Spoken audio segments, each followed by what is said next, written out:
Hello everyone, please welcome to Alpha OneTV. Kindly subscribe if you are new to the channel, hit the notification bell so you get updates.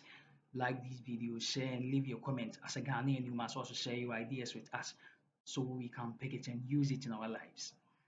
So today we are talking about a political statement that's making waves in Ghana. Sammy Gyamfi, the National Communication Officer for the opposition party, the NDC, has called the new patriotic allegations leveled against the NDC training vigilantes nonsense.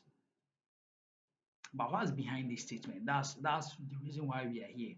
What's really behind this statement of the NPP going beyond to say that they, the NPP, are not training any vigilantes, but instead the NDC are training vigilantes, are training their boys so that they can cause chaos, they can cause fear and panic, they can intimidate Ghanaians into voting for them during 2024 election. Now, why is this such a hot topic in the lead up to the 2024 election? Well, let's dive straight into the video. After that, we break it down. It was a complete waste of time because they only sought to engage in equalization and obfuscate the issues. The name they mentioned, COP retired Kofi Boakye, is a hero to the police service of Ghana. He never, during the many years that he served as a police officer, never engaged in or supervised election-related violence. Neither was he found to have compromised the sanctity, the peacefulness of any election. So to accuse such a man of a plot to rig elections without any evidence is complete nonsense, and we will not even dignify that with a response. COP retired Kofi Boakye's record is there for everybody to see. He is the one who rather catches vigilantes and criminals. He cannot be the one training vigilantes to destabilize Ghana. And if they are worried that people who have defected from the NPP, those bad boys the NPP once used to cause mayhem in Kumasi, like Seydou MBA, who has come out to confess about how he was used by certain NPP leading figures and has apologized to Mahama. If they are worried that young people like that are following Kofi Boakye, then it's their own cup of tea. But as for Kofi Boakye, he has been an excellent police officer who has always protected the peace of Ghana. And he has a sterling credential, public track record to that effect. So, I will not even dignify that. With regards to the issue we have raised, Doc, we are talking about a man who has been found by a commission of inquiry that has the powers of the High Court. I'm talking about the Short Commission of Inquiry that investigated the Ayawaso West Wuogon by-elections. He's been found by the commission as the mastermind of the 31st January 2019 mayhem and brutalities we witnessed at Ayawaso West Wuogon. And if I can just quickly read that, I'm talking about then Colonel Mike Opoku, and anybody can read paragraph 3.4 and 3.5 of the Short Commission report.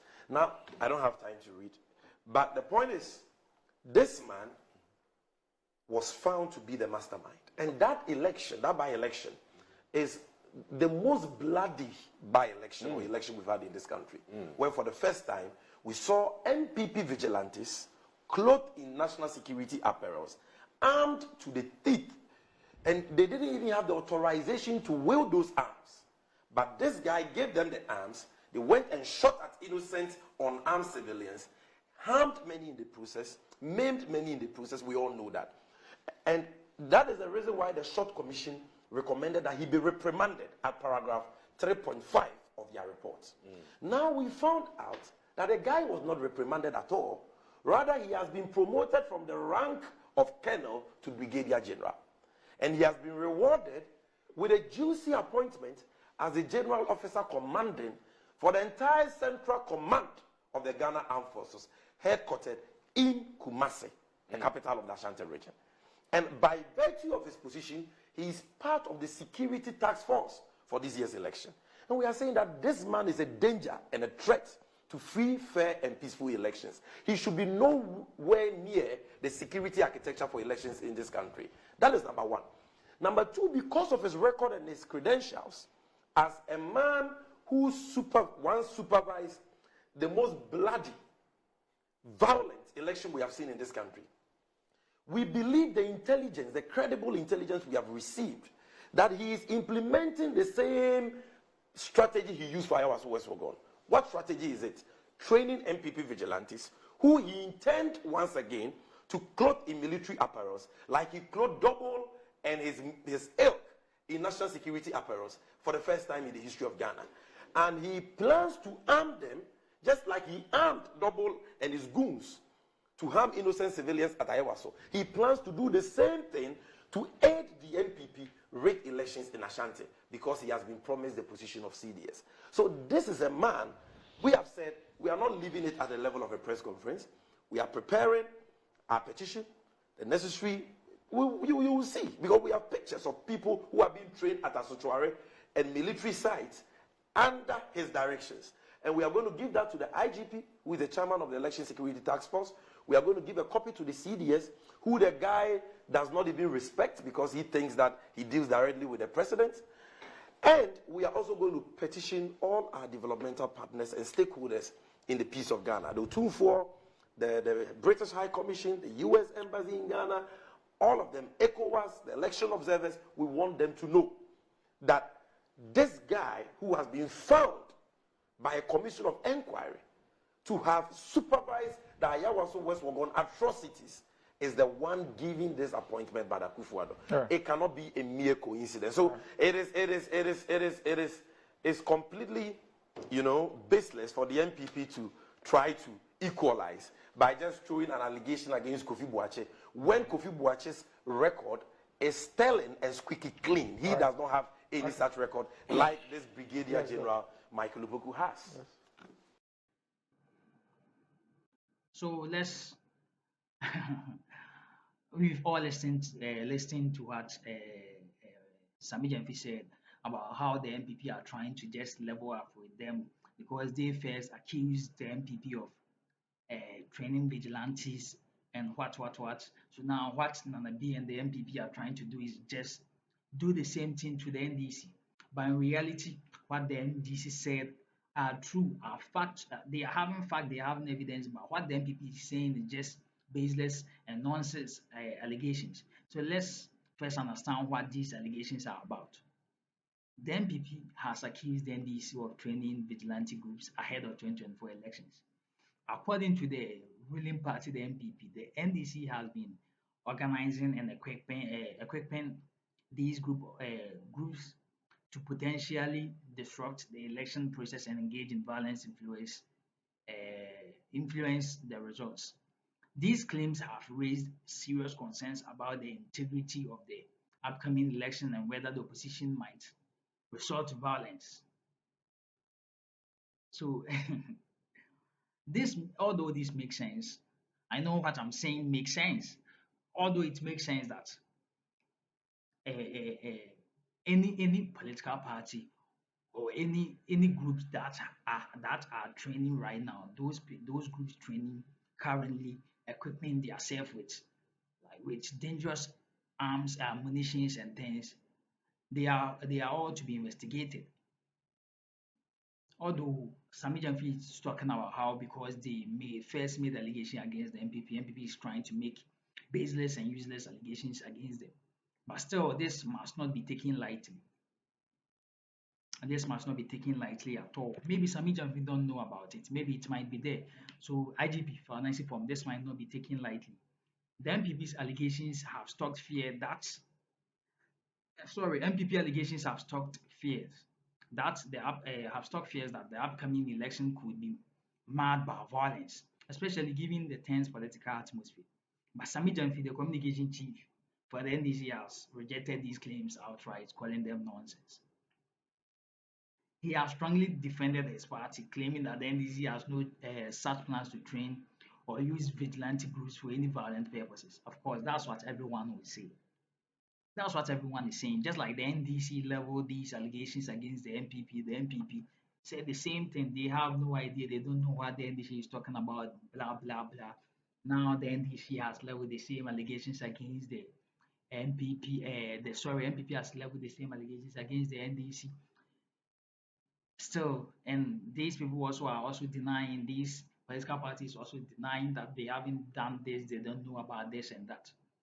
Sammy Gyamfi, who is known for his fiery rhetoric and strong defense of the NDC, didn't mince when he responded to these allegations. According to him, the accusations from the NPP were baseless and politically motivated, aimed at smearing the opposition party's reputation ahead of the election.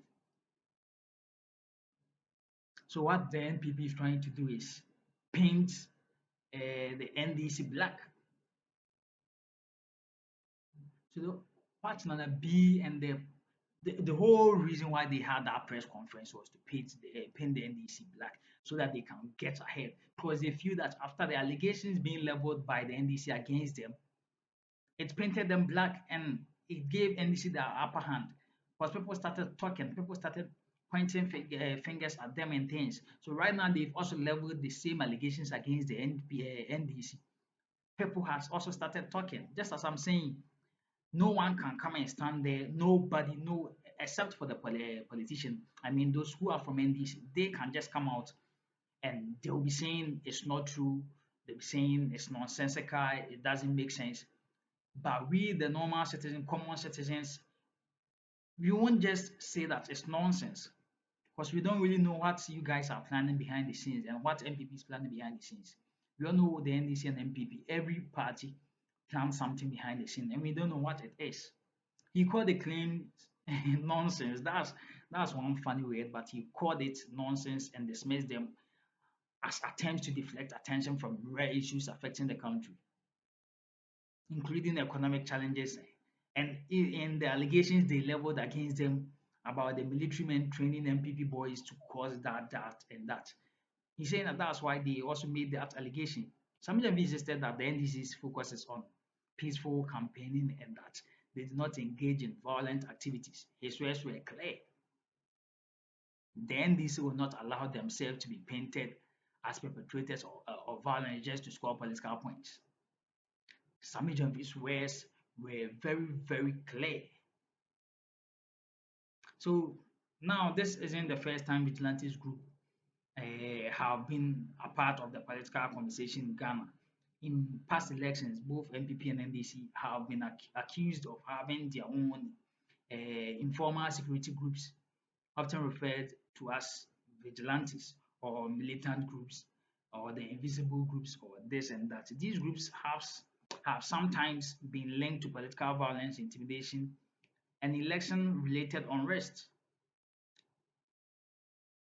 These type of accusations have fueled a lot of fear that that the 2024 election could be more violent than in the past, especially given the heightened political tensions.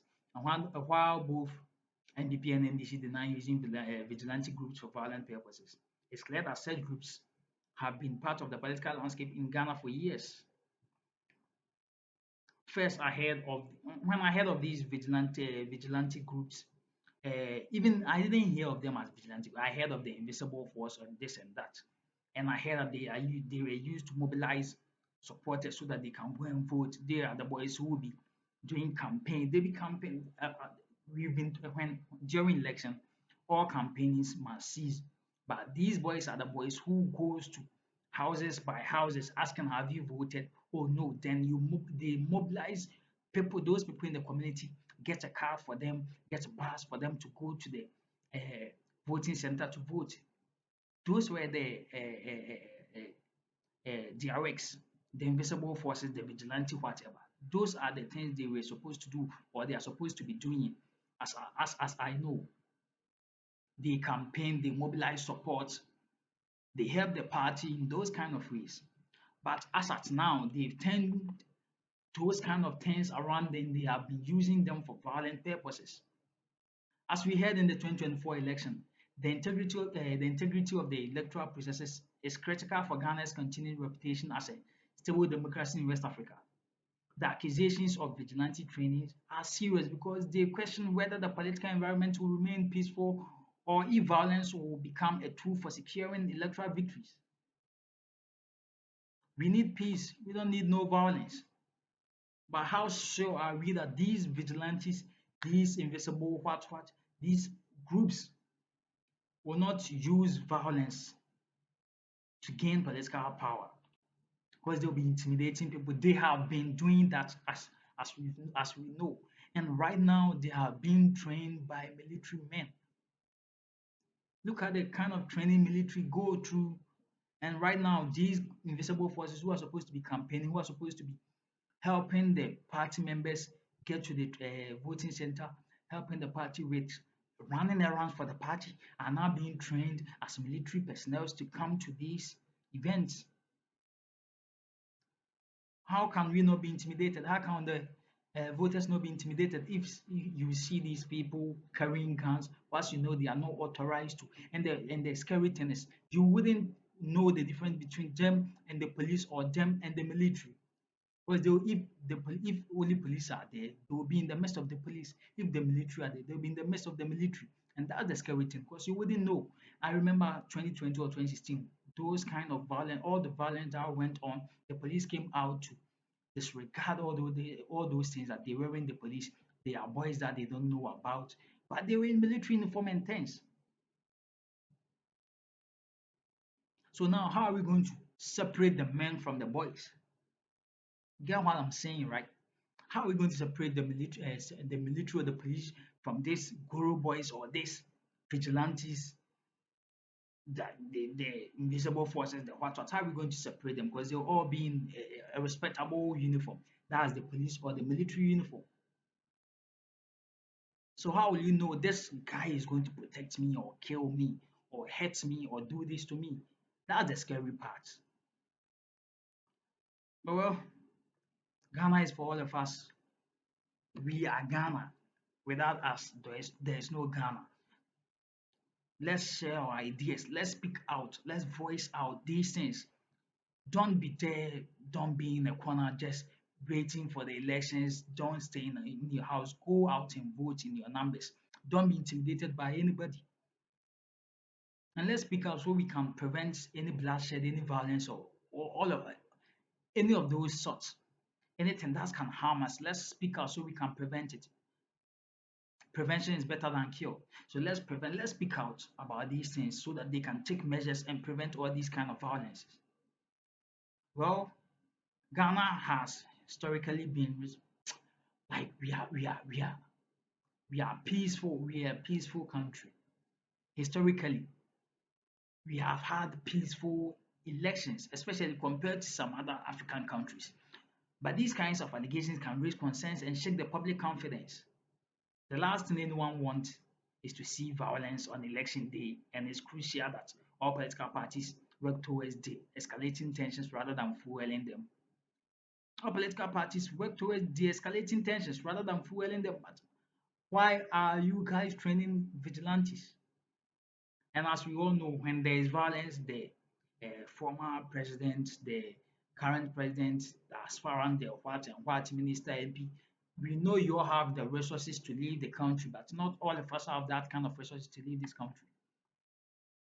So stop looking at this with particular political what. Stop looking through the political lens. Look at this with a Ghanaian eye, not a political, but don't choose political party when it comes to this kind of issue.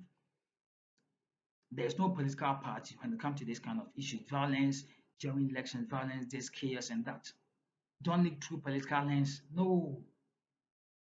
So are these allegations true? I don't know. Well, it's true to say it's difficult to say it's true for certain. Like it's difficult to say it for certain. The NPP has claimed to have evidence of NDC involvement in training vigilante groups, but the NDC has firmly rejected these accusations. NDC claimed to have evidence of NPP involvement in training vigilante groups, but the NPP has firmly rejected these accusations. It seems that both parties are playing political games, accusing each other of trying to undermine the process in their own way.